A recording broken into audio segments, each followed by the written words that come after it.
My name's Zach Hendrix. I'm 28 years old. I'm a firefighter, along with being a CrossFit coach.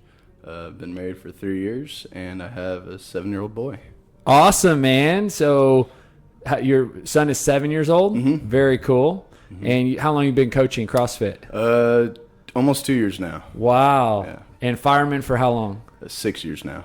Okay. How'd you get into becoming a fireman?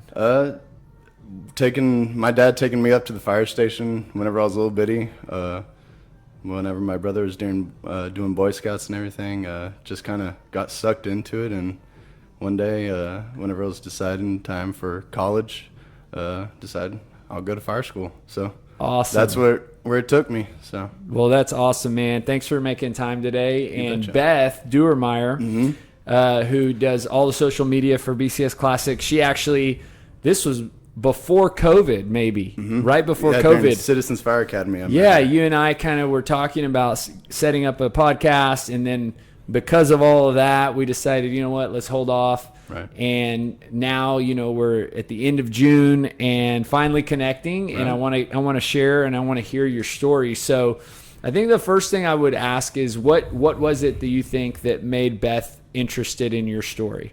Just in my story. I think a lot of people have this kind of relatable feeling, not necessarily like weight loss or anything like that, but kind of finding themselves whenever they join this community of CrossFit, finding this mental health along with physical health, balancing the two, and it's not just one-sided necessarily. So how did you find or get into CrossFit? So a bit of backstory before I joined CrossFit. I was in paramedic school. I'd been part of the fire department for 2 years and everything. Always been a little bit heavier guy. Got stagnant whenever I first moved up here. My wife Mallory and I were still dating and everything.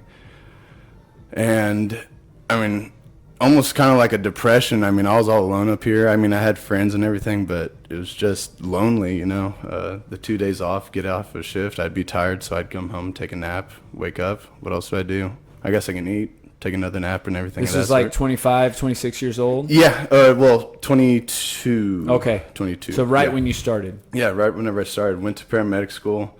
Paramedic school is a pretty stressful environment and everything. We're up there 3 days a week for 8 or 9 hours a day. And then whenever you go back to shift, you're back to doing paramedic learning and everything of that sort. So I kind of put my health off to the side, my family's health and everything of that sort. And then I remember after paramedic school, we caught a job one day, and 5 minutes into it, I was exhausted. I was like, I have to do something about this. So is that a pretty common thing, or would you say not so common in your line of work? People feel, going out to a job and feeling that way. Yeah. That's the number one killer. Isn't there a fitness test? There is, but still the number one killer of firefighters in America is cardiac arrest, and it's usually due to obesity or underlying factors that cause obesity. And your story is so good and so interesting because you now are a trainer, like you're a coach, you're knowledgeable, you have a passion, but you also started in that way that you just said. I had no idea what was going on. I remember showing up to my first class. I went to paramedic school with the guy that owns my gym, Cade, and he kept harping on me, dude, you should come try it. And finally 6 months, I guess, after paramedic school is whenever What held you back for so long?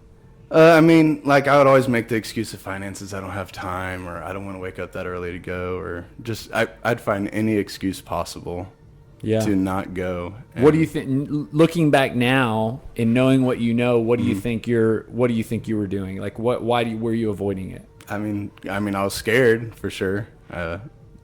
It's hard, but anything worth doing is hard. So did you think you were fit? No, I knew I wasn't fit, but didn't have the reason to go do it. So tell me that day that you felt so exhausted 5 minutes into that. We had a fire and everything. It wasn't like a big fire or anything, but I remember it was just a room and contents fire, and went in and did our normal thing and knocked down the fire, and it took us 10 minutes to take control of the scene. But something like that now, I wouldn't even feel exhausted. I'd be ready for 3, 4, or 5 more of those if that were to present itself. But I mean, like that clutching, like I had that chest pain, that shortness of breath, that like normal chest pain. I'm going to have something bad happen, everything of that sort. So you said the number one cause of deaths of firemen is cardiac arrest from during a fire, or even back at the station, cardiac arrest from either obesity or some underlying health-related problem like diabetes. Did you know that back then?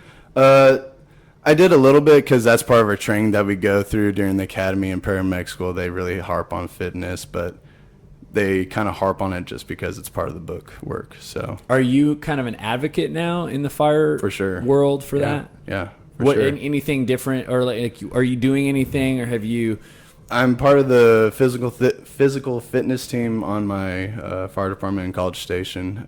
We've been working on getting a new entry-level fitness test going. We help people who are wanting to get more involved in fitness kind of like learn where to get started and everything in the fire department, kind of get them set off on the right foot. If they want workouts, we'll make them workouts. I can see that being a big obstacle, right? Yeah. Is just not knowing what to do, where to start. You know, I envision a group of, how many of you guys are usually at a fire station? At my station, we have 12 guys. Yeah, so you got a group of 12. You got the 2 or 3 that work out all the time. And then if you're not one of those, then you kind of just don't even know. You don't know what to do. Yeah, so, like, using your story, like, what did you do? I guess you got that one day kind of your eyes were open. And then what was next? Started out going to Gold's Gym. One of my good buddies, he went to Gold's Gym. He was bro fitness and everything of that sort. Curling, squatting, and all that stuff. But no actual, like, metabolic conditioning, no aerobic fitness, anything like that. And I saw that was helping me doing just regular Gold's Gym stuff. But then I was like, there's got to be something more than this. How can I get even better than this? So, were you getting into working out at Gold's? Like, were you like it was becoming a habit? Yeah. I remember every day at 8 a.m. That was my time. Yeah. And then, so I guess you said Cade worked at your same fire department. He works with me at the fire department. We went to paramedic school together as well. And then did he invite you, or what happened after that? During paramedic school, he'd always invite everybody, and I'd always make the excuses. And then finally, after I was figuring there's got to be something more for me to do, I went to Obey and tried it out. So how long ago was that? 3.5 years, I guess now. 3 years. So you're 22, 23. You start at Gold's. So you're going for like 1 to 2 years to Gold's? So that was after paramedic school whenever I did the Gold's thing. Oh, got it. I did that for about maybe 6 months, 8 months. Then went to Obey. And then did you see any results in that first 6 month stint with? A little bit. I saw like my strength improve and everything, but never how my clothes fit, anything like that. Sure. And when you first went to CrossFit Obey, what was that like? Oh, it was a smack in the face. Doing a 95-pound squat for 21:15.9 and paired with another movement killed me compared to my normal heavy squats that I'm able to do. So it was definitely eye-opening that more is not always better. What made you want to continue and come back? It was hard. So I was like, it must be good. Something must be improving or something. What was it in that time? I guess result-wise, weight loss, like how much did you weigh at that time? Whenever I got out of paramedic school, I was 280, 285, 290. I was afraid to step on the scale. I would be shy of pictures and everything. There's like a handful of pictures of me whenever I was that big anyways. But whenever I got done Gold's Gym, I think I lost like 20 pounds.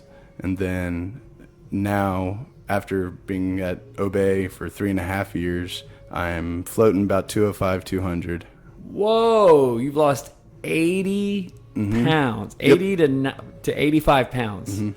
Has it been gradual? Did a lot come off at once? That first year, I shed quite a bit, and then whenever I got down to 230 or so, it started to be a slower process, and I really had to start harping on like what I was eating. It wasn't just like fitness isn't going to do it all. You can't just eat garbage and then expect the fitness to do it. So we have primarily the audience on our podcast is going to be people that are either intrigued at the fact that you have gotten great results and that you have a story that maybe they can relate to. So the weight loss side of it is going to attract a lot of people who want to listen and say, okay, what did you do, right? Obviously, 60 pounds came off, 55 pounds came off pretty quickly.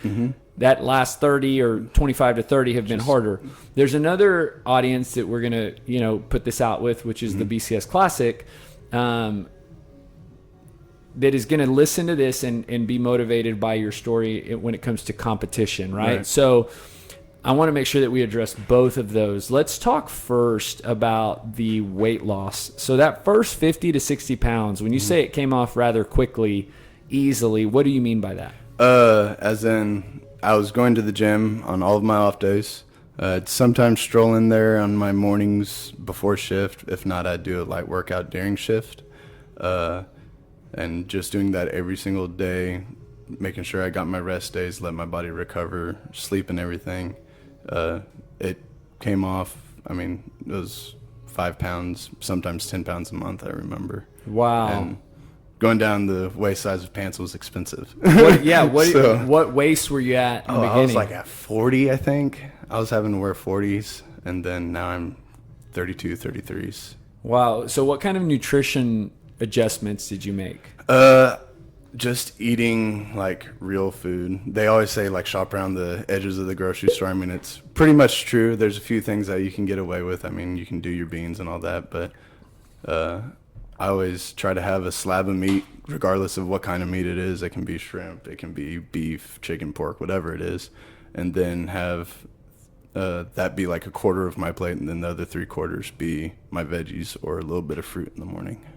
Have you, in the years prior to this, tried to lose weight unsuccessfully? Yeah, so whenever I was growing up, I was a huskier kid. Every kid in the 90s had their parents. If you come back in from swimming in the pool, here's a big old bag of Doritos to munch on while you're in front of the TV. Is that just the 90s? I think that's every kid now still, for sure. I always grew up like a little heavier, huskier and everything of that sort. High school, I'd always been really involved in baseball.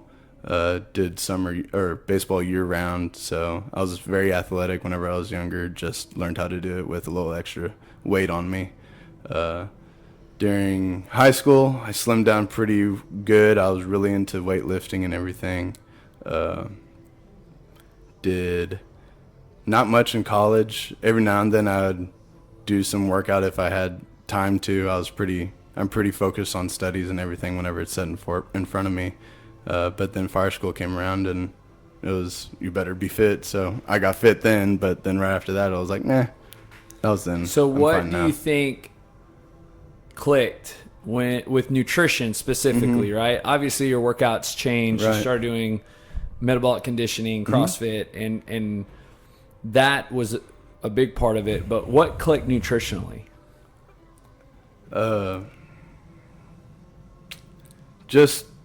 It was how I was feeling after workouts too.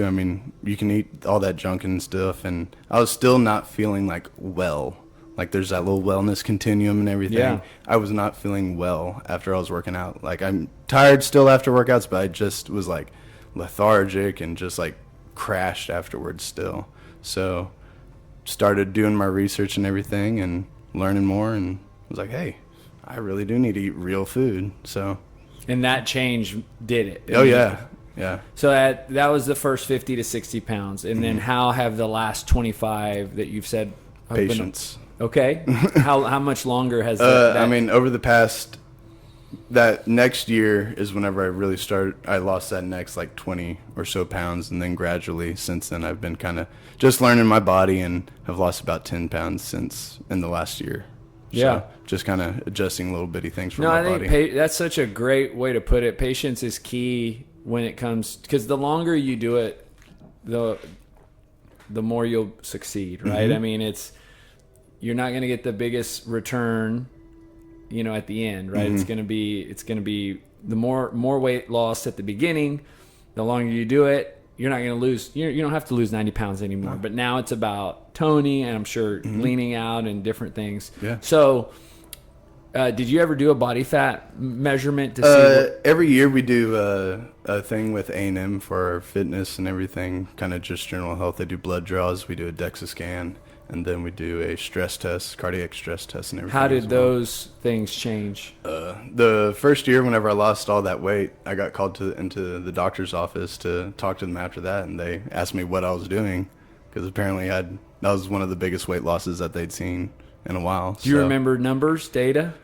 No, not off the top of my head. I was a little over 30% body fat that first time around. After that first year, I think I was low 20s, I think. 23 or so. And do you have any idea where you are now? We did one at the end of this last year, and I was at 18. That's pretty cool. They test you every year, so you can kind of see. And along with that, I mean, my blood serum levels and everything, my cholesterol was extremely high and healthily high. They had me possibly going on medications for it and everything, and now it's just right where it's supposed to be. So let's start talking about competing, right? So when did you first get introduced to the competition side of CrossFit? So the first few years of CrossFit and everything, I'd been paying attention to the BCS and everything, and I kind of set that as my goal to get to that spot, because I'd always been a little bit of competitive and athletic and everything. I was like, I want to get to that spot. I want to be able to compete with those guys. The guys that whenever I joined the gym, I was like oohing and ahhing over. So that was my goal, and gave myself 2 years. And after that, I was ready this last year. So last year was your first year to compete. Now let's diagnose the psychology of somebody who is getting into CrossFit, because this is you. You were entering this space that you were unsure of. You started losing weight, and now you're saying like those people, like you're almost talking about a separate group, but they're still in there with you. They're competing. Yeah. And and again, I want to break this down, because I think this happens in every single CrossFit gym. What did you feel like you didn't have that you needed to have in order to compete? Mentally, I mean, I wasn't there, and on the side of competition, I mean, anybody can compete. I mean, it's not, you have to be at X weight, X strength level. But did you feel everything. Differently at the time? I just wasn't there mentally. I mean, I wasn't going to be mentally prepared to take on that kind of stress, to be able to push myself and kind of hold myself accountable to be at that. When did that switch happen? Whenever I guess just starting to feel good about myself, I guess. I mean, after that year and a half, that first year, I really started feeling good about myself. Just like, I can do this. I got that ball rolling. And once I conquered those things, I was like, I can conquer this competition or Did you participate in the open? Or Yeah, I did open. A few of the open workouts, it just depended on whenever I was on shift. So I think I usually do like 4 workouts a year. Any other smaller events, like an in-house competition? We do. I've done one in-house competition before that, just kind of try it out, see what it was like. It was still the same community that I was used to. I mean, normal CrossFit community, it's super, super fun and everything. But definitely like got that bug itch a little bit more after I tried that in-house.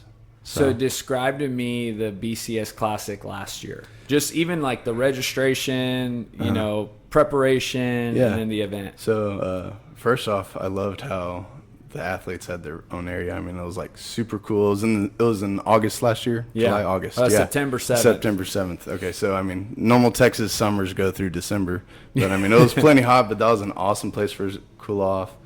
Registration, we got registered plenty early. We did that early bird special that we had last year. Got that done. Plenty of updates. I think it was like every 2 weeks that we got an update. How did you and how did you come up with who was going to be your partner? I partnered with a guy named Garrison Jenkins. He works with me at the fire department. I think you know him. Yeah. He was kind of one of the guys, like, whenever I was getting fit and everything, that was one of those you can do it guys. I mean, we see the difference in you, even whenever I wasn't necessarily seeing it and I was doubting myself. He was one of those encouragers that I had. So. Oh, Garrison is super fit too. Oh yeah, he's a freak. Yeah. But yeah. So. And then what about the night before? Were you nervous? Oh yeah. I was doing all my little daily regimens that I do, just like eating clean. I was like making sure I was like, okay, I got to go to bed by this time. Make sure because I think we had to be there at 6 a.m. or something like that. So make sure I got my full 8 or 9 hours of sleep that I needed that day before. But yeah, it was definitely the nervous excitement. Had you ever done that much volume in one day? Yes, just kind of getting my body ready for that. I didn't want to be just like there and then have that shock on the third workout or even that second workout, especially getting used to that heat since it was outside last year. But I did a few 3 Metcon days, I think, before that, a few weeks before that. So if somebody's listening who this is going to be their first competition, right? Mm-hmm. Just like you last year. What are some tips, pointers, suggestions, words of wisdom that you can pass along? Bring food. Always have your snacks and everything. Got to have your energy. Make sure that you're enjoying your time. It's not all about winning all the time. But yeah, just enjoy the time and reflect on how much you've improved over the past year, 6 months, however long you've been doing it. Think, I started out, I couldn't do any of this stuff, and now look at me. Did you feel like you did that last year? Mm-hmm. Were you reflective on? Yeah. And then how'd you guys end up? I think we got 8th overall. Nice. Yeah. So up until that last event was hot. Yes. And that last event, after 2 events, I think we were 4th, and then that last event dropped us down. Which event did you do last? The box jump, burpee the box jumps. Were y'all RX? Mm-hmm. Nice. Yeah, so I could taste that rubber. So you went all out from the go, man. Mm-hmm. You didn't even waste time with intermediate. No. Wow. So how did you make that decision? You know, sometimes people are unsure as to whether they should go, scale, intermediate, or RX. Y'all were kind of throwing out like the movement standards and like what to expect for each classification and everything. So I paid attention to that, and there was muscle ups were something that I was kind of concerned about.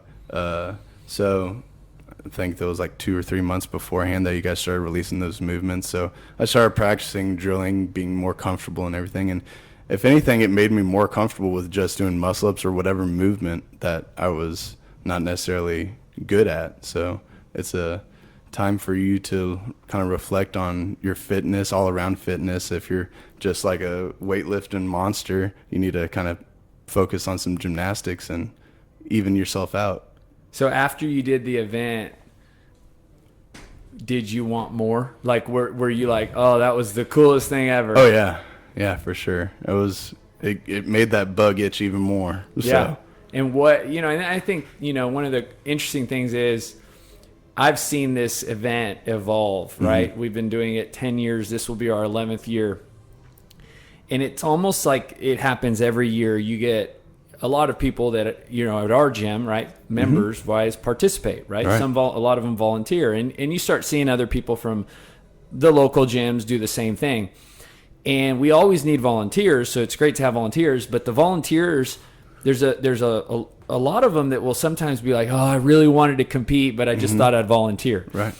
And this happens every year. Mm-hmm. After they volunteer, they're like, oh, I have to compete next year. Like it's pretty cool, right? Mm-hmm. And then you see that group of people, a large percentage of them that will compete the next year. And then you got new volunteers who say the exact same thing. They're like, oh, I don't think I'm quite ready, and I don't want to compete this year, so I'll volunteer. Mm-hmm. They volunteer, and then they say the exact same thing. Oh, I wish I would have signed up to compete. I'm doing it next year. Right. And so for you, I think you bring this great perspective. You're coming back for your second competition, and you can speak directly to that group, right? So have you ever volunteered for BCS Classic? I have not. Okay.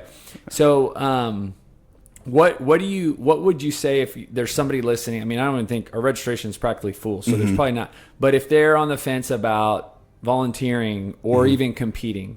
Yeah. So for volunteering, I know a lot of people are kind of skeptical, or not skeptical, but unsure about like, well, who am I going to get my partner?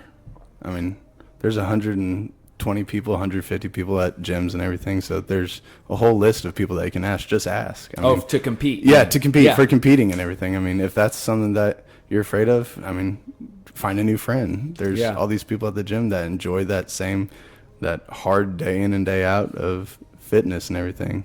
If you're unsure and you want to wait a year for competing and everything, I mean, an excellent view of what happens at the competition, what the athletes do and everything is judging or volunteering or anything like that. So, I mean.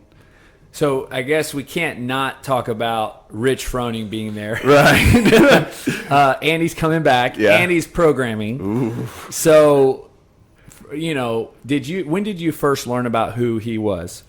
And soon after I started doing CrossFit, I was like, I'm going to look up CrossFit stuff on YouTube, and boom, there that hunk was. So. And were you, last year, did you get to meet him? Did you? Yeah, I mean, I saw him do the clean complex and everything of that sort, and it's pretty amazing. So. Yeah, pretty cool. Did you ever get to work out in a heat with him? No, I did not. But one of the just genuine down to earth guys, and it's so cool that he's coming back and also programming for the event. So we are looking for a partner for him. I don't know if you know that. Yeah. But we're doing the fundraiser again. And so the cool thing about that last year was we were able to fundraise $27,000. Wow. For Ronald McDonald Charities. And that's what we want to do again, more if possible. And so we're asking that gyms, all over, and individuals set up fundraising pages, and then the person who fundraises the most will get to compete with Rich as his partner. So the guy that competed with him, I don't know if you got to see him. Yeah, I did. Or watch? Did you watch the YouTube, the 15-minute YouTube video? Yeah, I saw that. Yeah, man, that was such a cool story, man. This guy's, that was his dream come true. Right. And he got to be Rich's partner, and, they were just pals all day long. So August 22nd, we're coming back this year. Do you have any questions, right? Like, that would be great right now, because people who are competing, participating in the event might be asking some questions in their head right now about the event. So one question that I've heard for like competing with Rich is, what if I already have a partner? What do I do then? Like if you fundraise? Yeah, if I fundraise and I'm like, man, I kind of want to work out with Rich, and what about my other partner? So I would think that if you are doing that, then you are totally okay dropping your partner or just finding your partner a new partner. That's kind of what I told them, but they're like, I don't know. Yeah, no. I was like, we'll see. The way I see that is, if you are going to set up a page or your gym is, and you're going to be the guy and you already have a partner, there's probably already a thought in your mind that, hey, if I win, I have a backup plan for that person. In other words, it's already thought through. I think, at least. Right. If not, we can probably help find that partner so you can be Rich's partner. Right. Yeah. Plenty of people to ask. But. And there's kind of like, I think, an intimidation to be Rich's partner, and I'm like, that would be so cool just to, be able to work out with somebody like that. Yeah. People are like, oh man, no, he's like, and that's the cool thing too, is like Rich was so encouraging with John, because Rich has competed at the highest level, but even in that like day, it was like they were partners, but it wasn't like, hey, keep up with me. It was like, hey, we're in this together. Let's strategize. Let's talk about how to do this efficiently and get the best score as a team. Right. So. Sure. Yeah. Any other questions about the event? Not that I can think of off the top of my head. So you've lost how many pounds? About 80, 85. 85 pounds. 90. Okay. You talked a little bit in the beginning about mental health. And I'm assuming you either know about it personally, or you wouldn't have said that unless you've had some level of experience with it. So can you share with me a little bit more about what you kind of meant by that? So mental health, that's just as important as your physical health and everything of that sort. If you didn't have your mental health, you wouldn't be able to go every day out and do your job, do stuff with your family. That was one of the biggest things, mental health for my family, being there mentally as a father, as a husband and everything, and being able to like love my wife, love my son, without just kind of being distant or having that kind of depression or just not there. That person, we've all kind of known, sometimes we'll have those days that we're not there, but just imagine being like that for like a few months and everything of that sort. So I realized that I was like that, and I wanted to fix it. So that kind of ties perfectly to the last question. The title of the podcast is Building Better People, and that is a very strong statement here at our gym. We believe that when you're exercising, when you're working out, you're becoming a better version of yourself, right? In all areas, not just the physical, but yes, of course, the physical. But, I really believe that it's almost like a seed is planted when you start exercising, and it grows, right? Every time you work out, it's like watering that seed, and it grows, but it produces more than a fit body, right? A fit mind, a fit you got your spirit and everything else. All of the above. So for, the last question is, how has that impacted your life? How have you become a better version of you since you really kind of would say took on this fitness journey? So, all around, starting off with my family, my wife and I were both in the same kind of boat that whenever I started CrossFit, just not there. And once you kind of surround yourself with somebody that's in one mindset, you're going to kind of move towards that mindset. And I kind of think that I got my wife to kind of change and everything, and now we're kind of building off of each other and everything. Going to the station, you're saying seed, and eventually that seed grows into a tree and it throws off other seeds and everything. So starting off, whenever I remember working out at the station, I'd be often the only one there working out, and now I'll have 6, 8 guys. Sometimes the whole crew is working out with me, and afterwards we'll sit there and just kind of talk and just have that, not necessarily always a spiritual or faith exchange, but just talking, having a community, having that bridge between each other, building more of a friendship, and just learning to be there for one another.